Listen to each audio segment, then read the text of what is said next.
Hello students and welcome to the class. Today we will proceed further from our last lecture.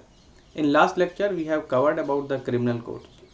So criminal code में हमने chapter 2, chapter 3 और chapter 13 को एक साथ cover करने के लिए कहा था कि हम चैप्टर 2, चैप्टर 3 और चैप्टर 13 एक साथ पढ़ेंगे। इसके अलावा मैंने आपको लिंकिंग मेथड समझाया था, राइट, कि अगर एक सेक्शन का लिंक किसी भी टॉपिक का लिंक पूरी सीआरपीसी में कहीं भी जाता है तो हम उस लिंक को कवर करेंगे। हम वो टॉपिक उस चैप्टर से उस सेक्शन से कवर करेंगे क्योंकि यही मेथड सबसे बेस्ट मेथड है पूरी सीआरपीसी को एक तरह से अपने माइंड में रखने के लिए। यानी कि अगर हम लिंकिंग मेथड को फॉलो करते हुए पढ़ेंगे तो फिर हम सीआरपीसी को अच्छे से विजुलाइज कर पाएंगे और हमें इंटरेस्ट आएगा पढ़ने में। अदरवाइज हम सीआरपीसी में बहुत सारे सेक्शन से चैप्टर हैं, सीरियल वाइज हम पढ़ेंगे तो उस जितना पढ़ेंगे उतना ही हम भूलेंगे। So let us summarize what we have discussed yesterday. Yesterday we have covered chapter 2, chapter 3 and chapter 13. उनका हमने बेसिक जाना था, उनका बेसिक स्केलेटन क्या होगा। इसके अलावा हमने एक लिंकिंग मेथड में ये जाना था कि इसके और लिंक क्रिमिनल कोड्स के कहाँ कहाँ पर होंगे। तो आज हम थोड़ा सा उसको समराइज करते हैं and then we will proceed further in our today's class, right. So हमने क्रिमिनल कोड्स बताया था कि चैप्टर 2, चैप्टर 3 और चैप्टर 13। चैप्टर 2 बात करता है कि constitution of criminal codes and their offices, section 6 to 25A, ये इसकी रेंज है चैप्टर 2 की। यहाँ पे चैप्टर 2 में हम क्या कवर करेंगे? चैप्टर 2 में हम कवर करेंगे basically introduction of the criminal codes. Criminal codes कौन कौन से होंगे, उनका ज्यूरिसडिक्शन क्या होगा, बेसिकली इंट्रोडक्शन, उनका ज्यूरिसडिक्शन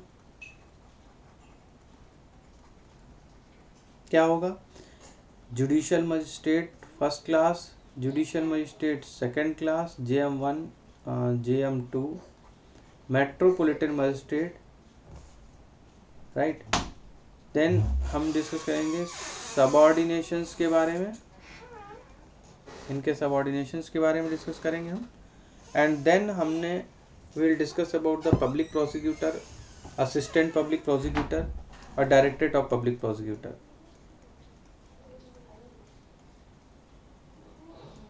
तो ये हम चैप्टर 2 में कवर करेंगे पूरा। आज हम इसको डिटेल में देखेंगे। चैप्टर 3 है power of the courts. Power of the courts में सेक्शन 26 से लेकर 35 तक है। इसमें हम क्रिमिनल कोर्ट्स में सेशन कोर्ट की पावर, हाई कोर्ट की पावर, सेशन कोर्ट की पावर, JM1, JM2 की पावर और मेट्रोपॉलिटन मजिस्ट्रेट की पावर के बारे में डिस्कस करेंगे। इन चैप्टर 13 है हमारा jurisdiction. It is talking about the jurisdiction. Section cover here is 177 to 189. अब jurisdiction में जो सेक्शन 177 से 189 है, ये कहता है कि किस कोर्ट का क्या क्षेत्राधिकार होगा, कौन सा एरिया मेट्रोपॉलिटन कोर्ट के अंतर्गत आएगा, उसका क्या क्षेत्राधिकार होगा, ये सब jurisdiction के बारे में बात करता है। इसमें एक बहुत ही इंपॉर्टेंट सेक्शन है, चैप्टर 35 है। चैप्टर 35 बात करता है इरेगुलर प्रोसीडिंग की। इरेगुलर प्रोसीडिंग, देखो इरेगुलर प्रोसीडिंग क्या होती है। इरेगुलर प्रोसीडिंग वो होती है जैसे, हाँ, इसकी रेंज जो है वो 460 से लेके, रेंज जो है इसकी 460 से लेके 466 तक है, राइट। इसमें एक बहुत इंपॉर्टेंट सेक्शन है 461। ये 461 हमें ये कहता है कि अगर किसी मतलब इरेगुलर प्रोसीडिंग हो गई है तो पूरी की पूरी प्रोसीडिंग जो है वो विशेट हो जाएगी। ये कहता है कि अगर इरेगुलर प्रोसीडिंग हो गई है तो पूरी पूरी प्रक्रिया ही विशेट हो जाएगी। मतलब ये है कि अगर जैसे एग्जांपल हम ज्यूरिसडिक्शन लेते हैं, अगर किसी कोर्ट के पास ज्यूरिसडिक्शन नहीं है किसी मैटर को लिसन करने का, सुनने का, और उस कोर्ट ने उस मैटर को सुन लिया है, तो वो जो प्रोसीजर है वो पूरा का पूरा प्रोसीजर जो है वो विशेट हो जाएगा, उस नल एंड वाइड हो जाएगी पूरी प्रक्रिया। तो ये 461 सेक्शन बहुत इंपॉर्टेंट है जो इरेगुलर प्रोसीडिंग की बात करता है। हमने इसकी रेंज बताई 460 से लेकर 466 तक इरेगुलर प्रोसीडिंग की, चैप्टर 35।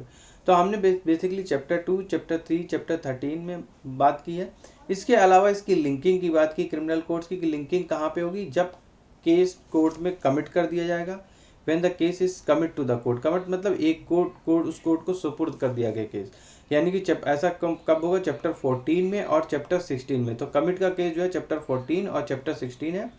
चैप्टर 14 में हम बात करते हैं सेक्शन 192 की, सेक्शन 193 की और सेक्शन 194 की। सेक्शन 192 ये कहता है जब कोई केस किसी भी कोर्ट को या फिर सेशन कोर्ट को कमिट किया जाता है। सेक्शन 193 कहता है कि सेशन कोर्ट तब तक किसी मैटर को नहीं सुनेगा जब तक मैटर स्पेसिफिकली उसको कमिट नहीं कर दिया जाता है। यानी सेक्शन 193 मैंने कहा था ये बेस है सेक्शन 209 का। सेक्शन 209 कहता है अगर सेशन कोर्ट में कोई कोर्ट कमिट कर दिया गया है तो सेशन कोर्ट उसको सुनेगा। 193 सेक्शन ये कहता है कि सेशन कोर्ट तब तक उस मैटर को नहीं सुनेगा जब तक कि वो मैटर उस कोर्ट को कमिट नहीं कर दिया गया है, अनटिल अनलेस स्पेसिफिक प्रोविजन ना हो कि सेशन कोर्ट उस मैटर को सुने।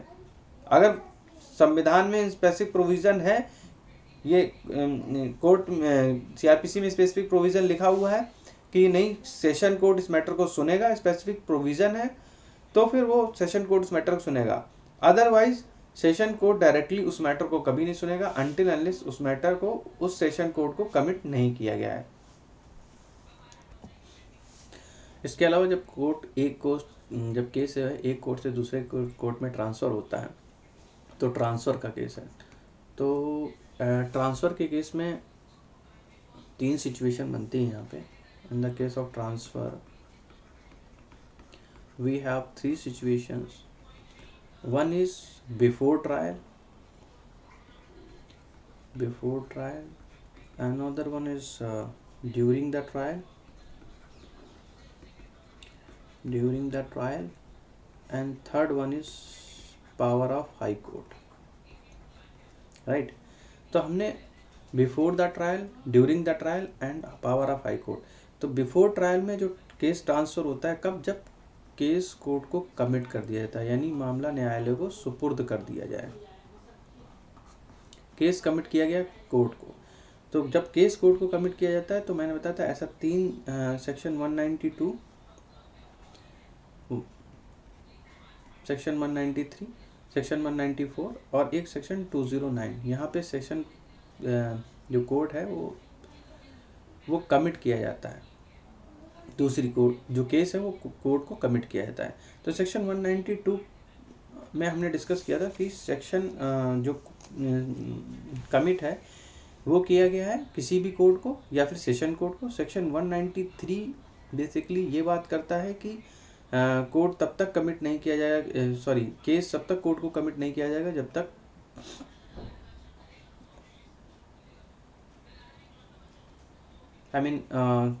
केस जो है वो कोर्ट तब तक नहीं सुनेगा, सेशन कोर्ट, जब तक ये इसको स्पेसिफिकली कमिट ना किया जाए। अनटिल अनलेस यानी स्पेसिफिक प्रोविज़न, जब तक कोई स्पेसिफिक प्रोविज़न नहीं दिया है कि सेशन कोर्ट उस मैटर को सुने, तब तक जो है वो सेशन कोर्ट उस मैटर को नहीं सुनेगा। स्पेसिफिक प्रोविज़न दिया है तो सेशन कोर्ट तो सुनेगा ही सुनेगा, अदरवाइज सेशन कोर्ट तब तक नहीं सुनेगा जब तक कि केस सेशन कोर्ट को कमिट नहीं किया गया। ये तो था बिफोर ट्रायल। अब ड्यूरिंग ट्रायल जो है, ड्यूरिंग ट्रायल में सेक्शन 322 से लेके 325 है ट्रांसफ़र, जब केस जो है एक कोर्ट से दूसरे कोर्ट को ट्रांसफ़र किया जाता है। तो 322 से लेकर 325 में ट्रांसफ़र के केसेस जहाँ पर, तो यहाँ आपको इसका रेफरेंस मिलेगा। इसके अलावा 406 से लेकर 412, 406 से लेकर 412 ये तुम्हारा हाई कोर्ट की पावर है। हाई कोर्ट की पावर है कि हाई कोर्ट किसी भी केस को सुनने के लिए किसी भी कोर्ट को ट्रांसफ़र कर सकता है, राइट। इसके अलावा अब हम देखेंगे चैप्टर 2 को डिटेल में, right. So let's start in our detailed lecture. So chapter 2 में हमने बताया introduction, basically constitution of the criminal codes के बारे में चैप्टर 2 हमारा बात करता है। तो सबसे पहले सेक्शन 6 है, इसमें सेक्शन 6 में बात करते हैं हम क्लासेस ऑफ क्रिमिनल कोड की। क्लासेस ऑफ क्रिमिनल कोड कि क्रिमिनल कोड कौन कौन से होंगे। तो अदर देन हाई कोर्ट और किसी स्पेशल कोर्ट, हाई कोर्ट और स्पेशल कोर्ट के अलावा कौन कौन से कोर्ट होंगे। तो हाई कोर्ट स्पेशल कोर्ट के अलावा हमारे जो कोर्ट होंगे वो होंगे, क्रिमिनल कोर्ट होंगे वो होंगे session court, judicial magistrate first class, metropolitan magistrate, judicial magistrate second class और एग्जीक्यूटिव मजिस्ट्रेट, राइट। तो सेशन कोर्ट होगा, जुडिशियल मजिस्ट्रेट फर्स्ट क्लास होगा, मेट्रोपॉलिटन मजिस्ट्रेट होगा, जुडिशियल मजिस्ट्रेट सेकंड क्लास होगा और एग्जीक्यूटिव मजिस्ट्रेट होगा। एक्सेप्ट जो other than high court and special court के अलावा जो हमारे कोर्ट है वो सेशन कोर्ट है, जुडिशियल मजिस्ट्रेट फर्स्ट क्लास है, जुडिशियल मजिस्ट्रेट सेकंड क्लास है, मेट्रोपॉलिटन मजिस्ट्रेट है और एग्जीक्यूटिव मजिस्ट्रेट है। ये बात करता है classes of criminal code section 6। इसके बाद है सेक्शन 7। सेक्शन 7 बात करता है हमारा टेरिटोरियल डिवीज़न की। टेरिटोरियल डिवीज़न सेक्शन 7, हम सेक्शन 7 डिस्कस करते हैं। सॉरी थोड़ा सा, ओके। टेरिटोरियल डिवीज़न,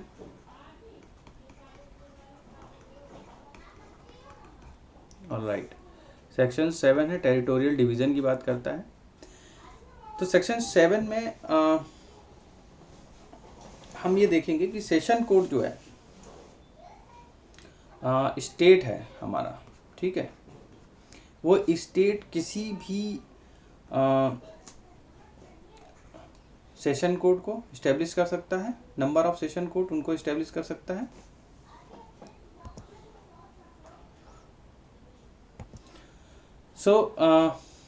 राज्य स्टेट जो है it consist of session division, one second, there is some issues, there is some technical issues, let me fix that.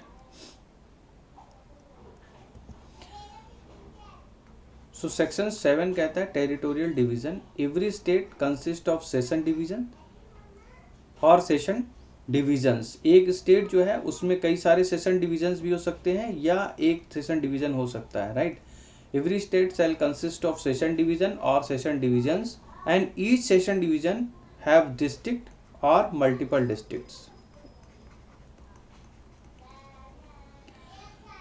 हर एक स्टेट में सेशन डिवीजन होगा या कई सारे सेशन डिवीजन्स हो सकते हैं और प्रत्येक सेशन डिवीजन में एक डिस्ट्रिक्ट होगा या कई सारे डिस्ट्रिक्ट उस सेशन डिवीजन में हो सकते हैं। उस सेशन डिवीजन के पास ज्यूरिडिक्शन होगा कई सारे डिस्ट्रिक्ट्स को सुनने का। ये है तुम्हारा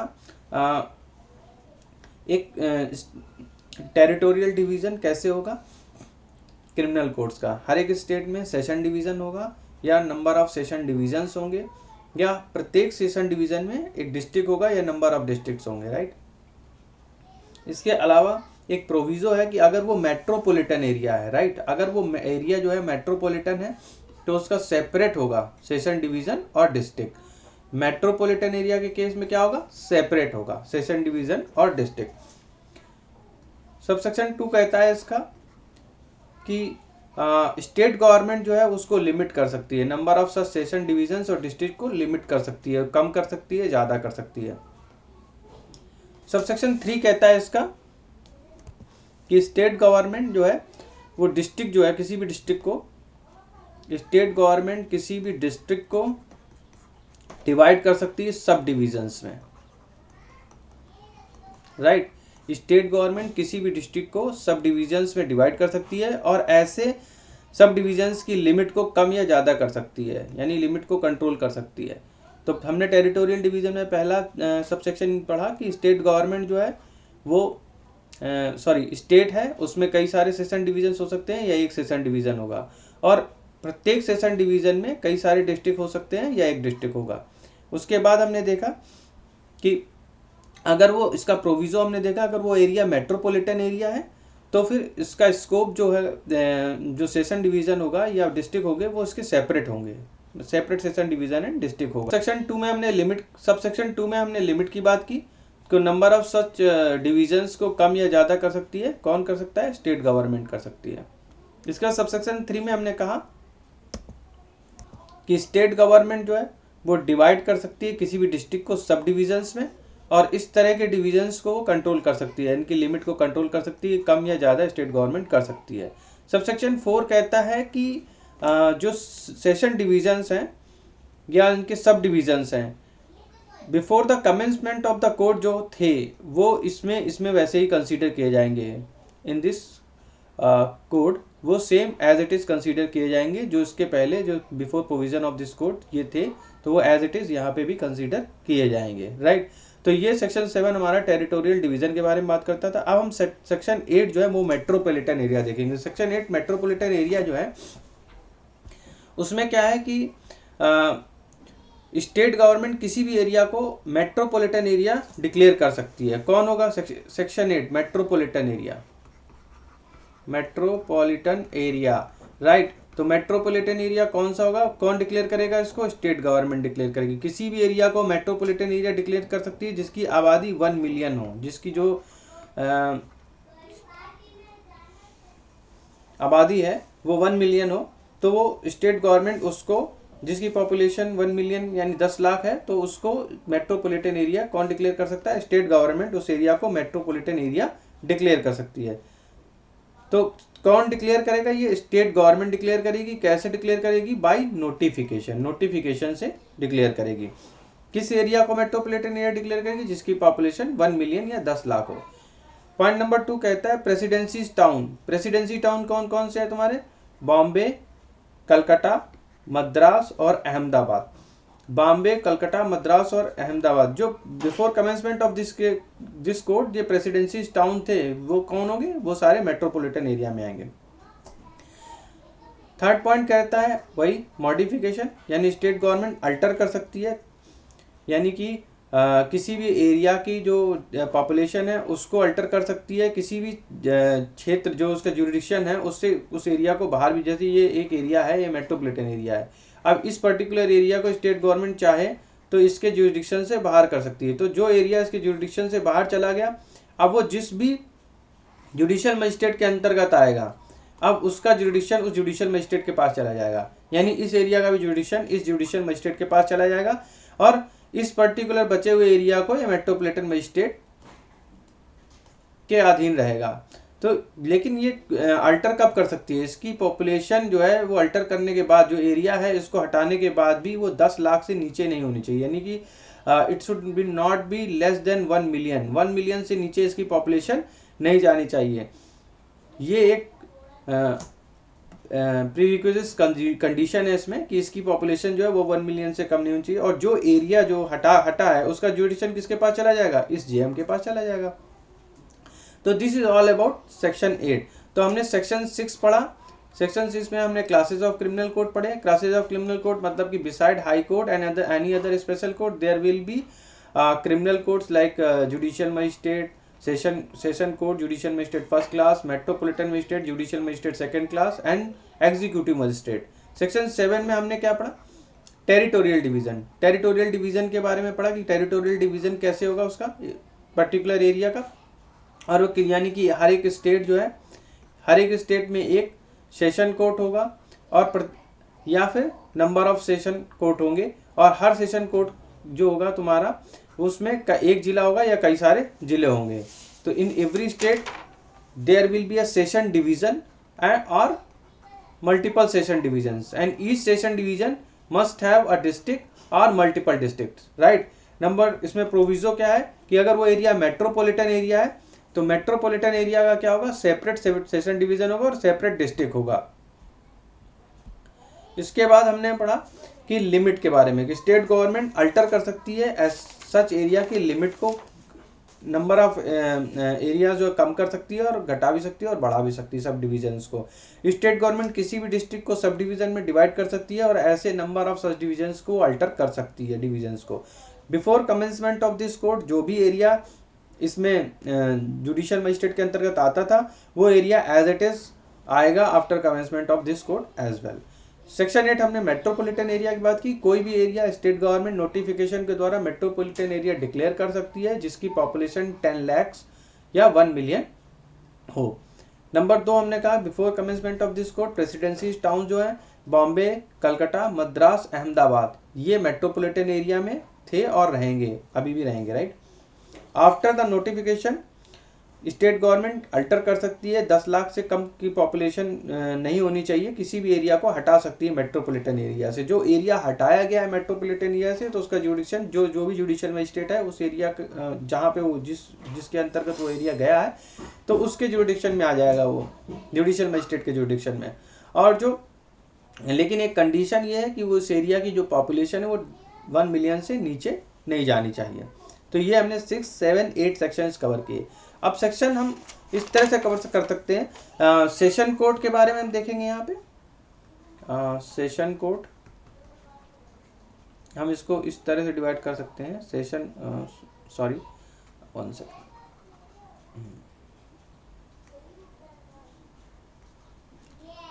session code,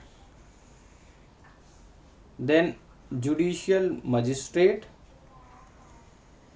then we will call the metropolitan magistrate, and then we have executive magistrate.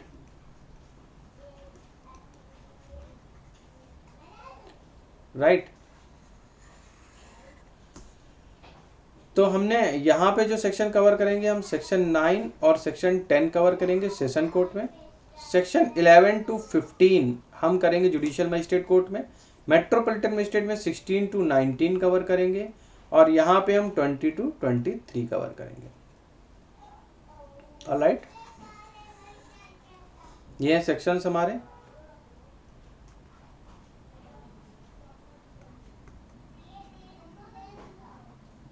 ठीक है, सेक्शन 9 और 10 सेशन कोर्ट में कवर करेंगे, section 11 to 15 judicial magistrate court में कवर करेंगे, सेक्शन 16 to 19 मेट्रोपॉलिटन मजिस्ट्रेट में कवर करेंगे, सेक्शन 20 to 23 हम एग्जीक्यूटिव मजिस्ट्रेट में कवर करेंगे। अब देखिए सेक्शन 9 जो है और सेक्शन 11, सेक्शन 16 और सेक्शन 20 ये बात करता है कि कोर्ट का इस्टेब्लिशमेंट,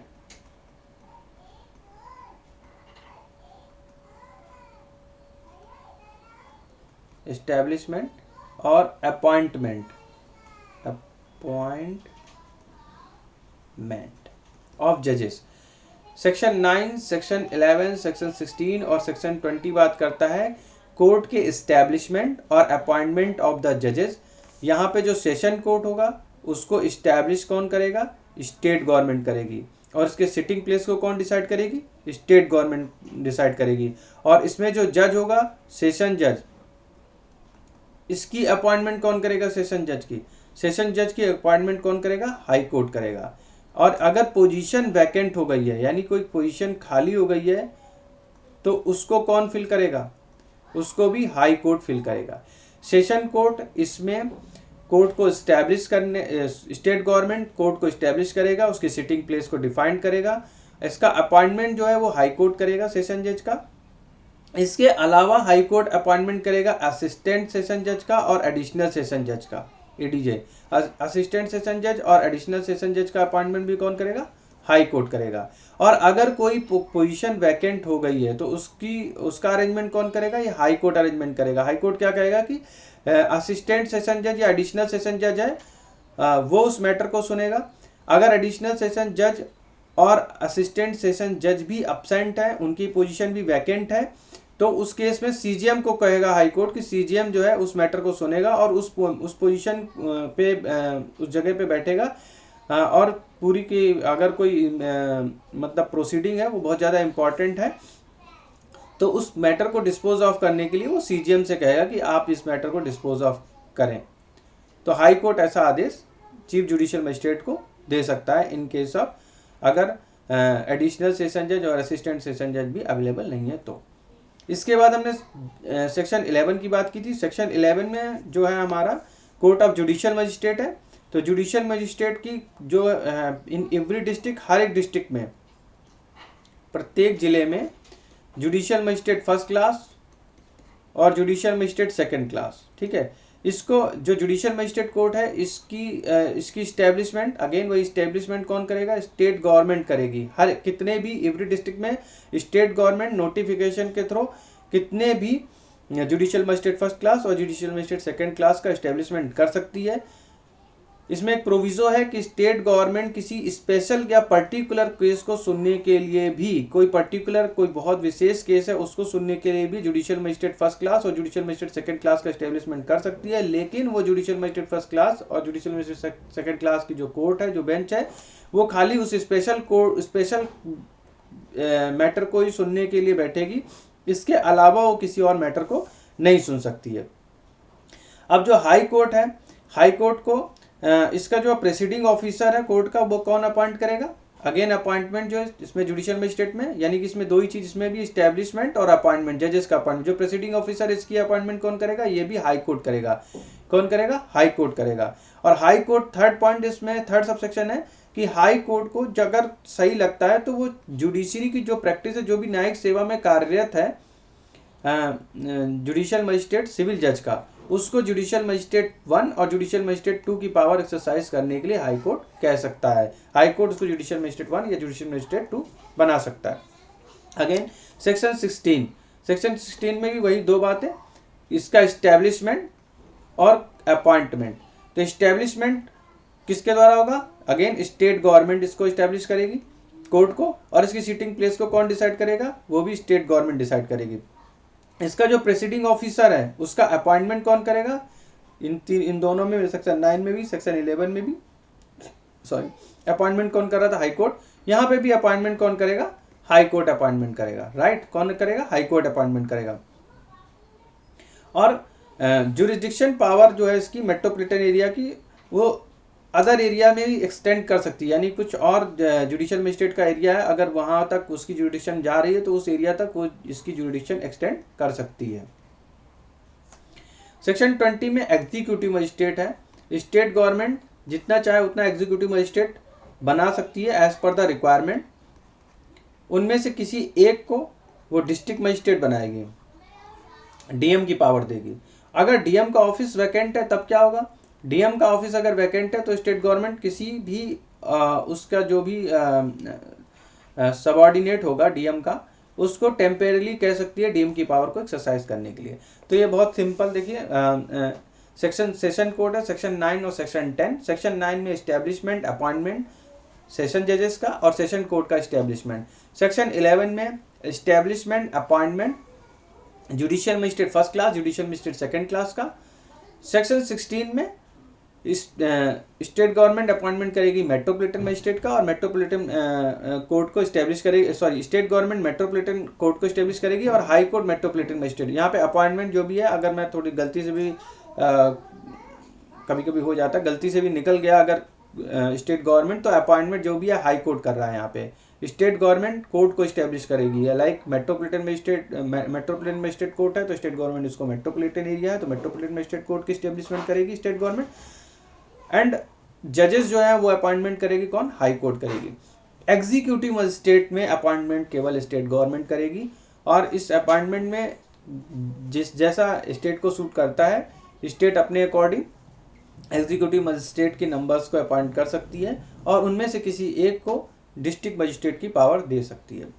अब डिस्ट्रिक्ट मजिस्ट्रेट जो होगा, अगर उसका ऑफिस वैकेंट है तो फिर टेम्परेरी उसको जो भी उसका जो भी सक्सीड कर, मतलब उसको जो भी सबऑर्डिनेट होगा उस डिस्ट्रिक्ट मजिस्ट्रेट का, उसको वो टेम्परेरी पावर डिस्ट्रिक्ट मजिस्ट्रेट की एक्सरसाइज करने के लिए बोल सकता है। Right, I guess section 9, section 11, section 16 और सेक्शन 20 में आप कोई भी इशू नहीं होगा, अच्छे से क्लियर हो गया होगा। हम नेक्स्ट सेक्शंस की बात करते हैं। Right, so we just talk about the next section. Okay, तो यहाँ पे हमने सबऑर्डिनेशंस की बात करी है। सेक्शन 10 में असिस्टेंट सेशन जज होगा इसका सबऑर्डिनेट सेशन जज का। राइट, इसमें फिर हम judicial magistrate 1, judicial magistrate, metropolitan magistrate, executive magistrate.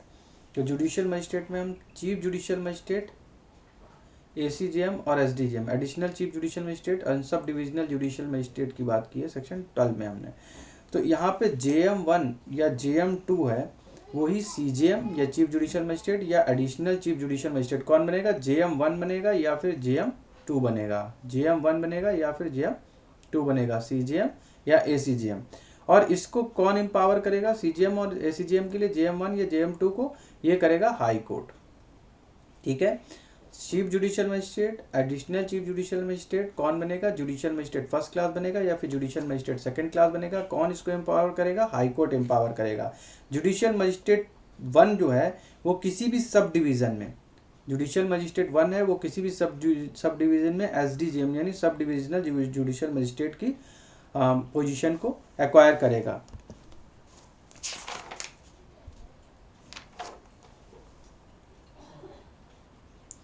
यहाँ पे 17 सेक्शन देखिए, 17 है चीफ मेट्रोपॉलिटन मजिस्ट्रेट, 12 है chief judicial magistrate, additional chief judicial magistrate, JM1 JM2 बनेगा चीफ जुडिशियल मजिस्ट्रेट बनेगा या एडिशनल चीफ जुडिशियल मजिस्ट्रेट बनेगा? कौन बनाएगा? हाई कोर्ट बनाएगा। और JM1 को special exercise special divisional judicial magistrate, किसी भी सब डिवीजन के लिए JM1 जो होगा वो सब डिविजनल जुडिशियल मजिस्ट्रेट होगा। यहाँ पे चीफ मेट्रोपॉलिटन मजिस्ट्रेट है। मेट्रोपॉलिटन मजिस्ट्रेट हाई कोर्ट क्या करेगा? जो मेट्रोपॉलिटन मजिस्ट्रेट है उसको क्या बना सकता है? चीफ मेट्रोपॉलिटन मजिस्ट्रेट बना सकता है। ठीक है, हाई कोर्ट मेट्रोपॉलिटन मजिस्ट्रेट को चीफ मेट्रोपॉलिटन मजिस्ट्रेट बनाएगा और मेट्रोपॉलिटन मजिस्ट्रेट को जो है एडिशनल चीफ मेट्रोपॉलिटन मजिस्ट्रेट भी हाई कोर्ट ही बनाएगा। तो CMM और एडिशनल चीफ मेट्रोपॉलिटन मजिस्ट्रेट इनको कौन एम्पावर करेगा? High court. इनका अपॉइंटमेंट हाई कोर्ट करेगा, राइट। इसी तरह से हम अब सेक्शन 13, यहाँ पे चीफ जुडिशियल मजिस्ट्रेट जैसी कोई चीज़ इसमें एग्जीक्यूटिव मजिस्ट्रेट सेक्शन में नहीं होगी। फिर हम आगे सेक्शन जुडिशियल मजिस्ट्रेट में, तो हमने सेक्शन 9, 10 यहाँ पे सेशन कोर्ट में कवर कर लिया। सेक्शन 11, 12 जुडिशियल मजिस्ट्रेट कोर्ट में कवर कर लिया। 11 में हमारा जुडिशियल मजिस्ट्रेट की इस्टेब्लिशमेंट और जजेस का अपॉइंटमेंट। सेक्शन 16 में मेट्रोपॉलिटन मजिस्ट्रेट की एस्टेब्लिशमेंट और उनका अपॉइंटमेंट। इसमें सेक्शन 20 में एग्जीक्यूटिव मजिस्ट्रेट की इस्टेब्लिशमेंट और अपॉइंटमेंट। इसके बाद सेक्शन 12 में हमने बताया कि chief judicial magistrate, additional chief judicial magistrate, इनको कौन बनाया जाएगा? जुडिशियल मजिस्ट्रेट फर्स्ट क्लास बनाया जाएगा, उसको चीफ जुडिशियल मजिस्ट्रेट बनाया जाएगा या फिर एडिशनल चीफ जुडिशियल मजिस्ट्रेट बनाएगा? कौन बनाएगा? हाई कोर्ट बनाएगा। हाई कोर्ट जुडिशियल मजिस्ट्रेट 1 को एम्पावर कर सकता है SDJM के लिए। सेक्शन 17 है चीफ मेट्रोपॉलिटन मजिस्ट्रेट या एडिशनल चीफ मेट्रोपॉलिटन मजिस्ट्रेट, कौन बनाएगा? हाई कोर्ट बनाएगा। इसका सेक्शन 13 है स्पेशल जुडिशियल मजिस्ट्रेट। इसी तरह सेक्शन 18 है स्पेशल मेट्रोपॉलिटन मजिस्ट्रेट। सेक्शन 21 है स्पेशल एग्जीक्यूटिव मजिस्ट्रेट। इसमें 3 चीज़ें आपको याद रखनी है। Number 1 appointment, number 2 time period, number 3 jurisdiction. तो स्पेशल जुडिशियल मजिस्ट्रेट सेक्शन 13 है, इसका अपॉइंटमेंट कौन करेगा? हाई कोर्ट करेगा। टाइम पीरियड कितना होगा? 1 साल। और इसका ज्यूरिसडिक्शन जो कोई भी लोकल एरिया जो वहाँ का है वो इसके ज्यूरिसडिक्शन में आएगा। इसी तरह मेट्रोपॉलिटन मजिस्ट्रेट में इसका अपॉइंटमेंट कौन करेगा? हाई कोर्ट करेगा। स्पेशल मेट्रोपॉलिटन मजिस्ट्रेट का सेक्शन 13 बात करता है स्पेशल जुडिशियल मजिस्ट्रेट की, सेक्शन 18 बात करता है स्पेशल मेट्रोपॉलिटन मजिस्ट्रेट की और सेक्शन 21 बात करता है आपका स्पेशल एग्जीक्यूटिव मजिस्ट्रेट की। स्पेशल एग्जीक्यूटिव मजिस्ट्रेट की बात करता है सेक्शन 21, राइट। तो हाई कोर्ट जो है वो इसका अपॉइंटमेंट करेगा स्पेशल जुडिशियल मजिस्ट्रेट का अंडर सेक्शन 13। इसकी टाइम पीरियड 1 साल होगी और इसका जुरिडिक्शन जो होगा वो वहाँ का लोकल एरिया, वहाँ का जुरिडिक्शन होगा इसका, राइट। इसमें स्पेशल मेट्रोपॉलिटन मजिस्ट्रेट जो है उसमें इसका अपॉइंटमेंट कौन करेगा? हाई कोर्ट करेगा। इसका टाइम पीरियड भी 1 साल का होगा और इसमें जुरिडिक्शन में इसका लोकल एरिया आएगा और इसके लोकल एरिया के बाहर का क्षेत्र भी स्टेट गवर्नमेंट चाहे तो इसको स्पेसिफिक कर सकती है मेट्रोपॉलिटन मजिस्ट्रेट को देखने के लिए, राइट। स्पेशल एग्जीक्यूटिव मजिस्ट्रेट के खाली अपॉइंटमेंट की बात की गई, इसमें टाइम पीरियड और जुरिडिक्शन इसमें नहीं कवर किया गया, राइट। तो सेक्शन 21 स्पेशल एग्जीक्यूटिव मजिस्ट्रेट है। स्पेशल एग्जीक्यूटिव मजिस्ट्रेट की अपॉइंटमेंट के बारे में बात किया गया, इसका टाइम पीरियड कितना होगा और इसका जुरिडिक्शन क्या होगा, यह डेफिनेट इसमें बात इसकी नहीं की गई है, अपॉइंटमेंट की बात की गई खाली सेक्शन 21 में। नाउ सेक्शन 14 में इसका लोकल जुरिडिक्शन है जुडिशियल मजिस्ट्रेट का। 14 के सब क्लॉज 3 में मेट्रोपॉलिटन मजिस्ट्रेट के जुरिडिक्शन की बात आती है और इसमें जो सेक्शन 22 है इसका जुरिडिक्शन क्या होगा, ये DM तय करेगा कि स्टेट के कहाँ पे कौन एग्जीक्यूटिव, क्या एम्पावरमेंट होगी किसकी, ये सब कौन तय करेगा? DM तय करेगा। अब सेक्शन 15, सेक्शन 19 और सेक्शन 23 ये सबऑर्डिनेशन की बात करता है, यानी कौन किसके अधीनस्थ होगा। सेक्शन 15 कहता है कि सबऑर्डिनेशन में जो सेशन जज होगा, सेशन जज के नीचे चीफ जुडिशियल मजिस्ट्रेट होगा और चीफ जुडिशियल मजिस्ट्रेट को जो उसका सबऑर्डिनेशन होगा वो judicial magistrate first class, second class या फिर मेट्रोपॉलिटन मजिस्ट्रेट उसका सबऑर्डिनेट करेगा। सेक्शन 19 कहता है जो सेशन जज होगा उसका सबऑर्डिनेशन होगा chief metropolitan magistrate, additional chief metropolitan magistrate या फिर इनका जो सबऑर्डिनेशन होगा अदर मेट्रोपॉलिटन मजिस्ट्रेट होंगे। इसको जो है कि इस एरिया का विस्तार जो एक्सटेंड टू सबऑर्डिनेशन जो है वो हाई कोर्ट इसको डायरेक्ट करेगा। कौन डायरेक्ट करेगा इसको? हाई कोर्ट डायरेक्ट करेगा, एडिशनल चीफ मेट्रोपॉलिटन मजिस्ट्रेट और चीफ मेट्रोपॉलिटन मजिस्ट्रेट के लिए। चीफ मेट्रोपॉलिटन मजिस्ट्रेट रूल्स बनाएगा अदर सबऑर्डिनेशंस के लिए यहाँ पे, ठीक है। तो यहाँ पे सबऑर्डिनेशन जो है सेशन जज होगा, फिर chief metropolitan magistrate, additional chief metropolitan magistrate होगा, और ये एडिशनल चीफ मेट्रो मजिस्ट्रेट और चीफ मेट्रोपॉलिटन मजिस्ट्रेट को जो सबऑर्डिनेशन होगा ये किसके द्वारा इसके एरिया का जो एक्सटेंट होगा, सबऑर्डिनेशन का जो विस्तार होगा, ये कौन तय करेगा? ये हाई कोर्ट तय करेगा। और रूल कौन बनाएगा इसमें? Chief metropolitan magistrate. Similarly section 15 में जो रूल बनाएगा वो चीफ जुडिशियल मजिस्ट्रेट जो है वो रूल बनाएगा। यहाँ का CJM चीफ जुडिशियल मजिस्ट्रेट है, ये रूल बनाएगा और अपने सारे सबऑर्डिनेशन के लिए। कौन सबऑर्डिनेशन होंगे इसके? सबसे पहले सेशन जज होगा, फिर चीफ जुडिशियल मजिस्ट्रेट होगा, judicial magistrate first class, judicial magistrate second class, ये इसके सबऑर्डिनेशन में होंगे, राइट। अब ये सेक्शन 23 जो है, सेक्शन 23 में एग्जीक्यूटिव मजिस्ट्रेट है। एग्जीक्यूटिव मजिस्ट्रेट में सबऑर्डिनेशन में सबसे पहले DM होगा, उसके बाद अदर एग्जीक्यूटिव मजिस्ट्रेट्स होंगे। सो DM जो है उनको रूल इनके बीच में, अदर एग्जीक्यूटिव मजिस्ट्रेट के बीच में रूल्स को डिस्ट्रीब्यूट करेगा। तो ये तो सेक्शन 23 तक हमने आज कवर कर दिया। यानी सेक्शन 9 और 10 में सेशन जजेस की इस्टेब्लिशमेंट, अपॉइंटमेंट और ज्यूरिसडिक्शन इनकी बात की गई है। इसके बाद सेक्शन 11 to 15 में जुडिशियल मजिस्ट्रेट की बात की गई, सेक्शन 16 to 19 में मेट्रोपॉलिटन मजिस्ट्रेट की बात की गई है, और सेक्शन 20 to 23 में एग्जीक्यूटिव मजिस्ट्रेट की बात की गई है। इसके अलावा सेक्शन 24 है जो पब्लिक प्रोसिक्यूटर की बात करता है। पब्लिक प्रोसिक्यूटर अगर कोई ऑफेंस हुआ है तो वो ऑफेंस माना जाएगा स्टेट के अगेंस्ट ऑफेंस हुआ है, और स्टेट के अगेंस्ट अगर ऑफेंस हुआ है तो स्टेट की तरफ से जो उसको रिप्रेजेंट करता है, सही मायने में कोई प्रक्रिया को स्टार्ट करता है, प्रोसीडिंग को स्टार्ट करता है, तो पब्लिक प्रोसिक्यूटर ही स्टार्ट करता है जो स्टेट की तरफ से रिप्रेजेंट करता है। सेक्शन 25 में असिस्टेंट पब्लिक प्रोसिक्यूटर को कौन असिस्टेंट करेगा? सेक्शन 25 में 25A में डायरेक्टरेट ऑफ पब्लिक प्रोसिक्यूटर है। तो हम पब्लिक प्रोसिक्यूटर को थोड़ा डिटेल में कवर करेंगे, इस लेक्चर में कवर करेंगे तो थोड़ा वीडियो और लंबा हो जाएगा, तो हम इसको अलग से डिटेल में कवर करेंगे। आज के लिए इतना ही। अगर आपने हमारे चैनल को लाइक और सब्सक्राइब नहीं किया है तो प्लीज़ इसको लाइक सब्सक्राइब कर लीजिए। मैं पूरी CRPC अपने क्लासेस में यूट्यूब के चैनल के माध्यम से सभी लोगों को पढ़ाऊँगा, तो आप अपने फ्रेंड्स को भी शेयर कीजिए ताकि ज़्यादा से ज़्यादा लोग इसका बेनिफिट ले सकें। मैं सारे सेक्शन, सारे चैप्टर CRPC के अपने यूट्यूब चैनल में कवर करूँगा। Thanks for watching us.